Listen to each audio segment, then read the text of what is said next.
the referendum that took place in 1978, the first devolution referendum. And I can remember how I felt that day that we had lost. And actually, the one thing about the independence referendum in 2014, and I think it's an important point to discuss, is that feeling around the country, that sense of engagement. And we did a couple of things in that referendum that were perhaps unusual. One, that we gave the votes to EU citizens that were living in Scotland, and we also gave the vote to 16 and 17-year-olds.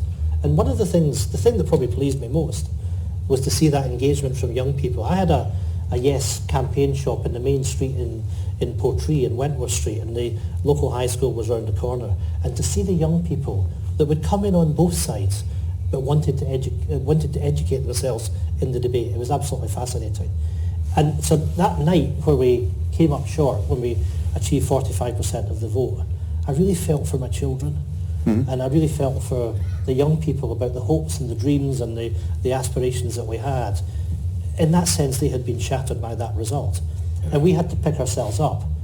And if you'll remember, what happened was that we had the famous vow from the Conservative Party, from Gordon Brown, from the Liberal Democrats, that we were going to get a Home Rule Parliament in the spirit of Keir Hardie, we were going to get a federal UK. Scotland was to lead the United Kingdom. We had the Smith Commission that came out of that promised more powers. And that was the backdrop to the 2015 election, because it was vote for the SNP to deliver these more powers.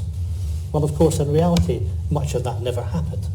And we had the English votes for English laws, so we had a situation that Scottish MPs, in some respects, were given a second-class status in the UK Parliament.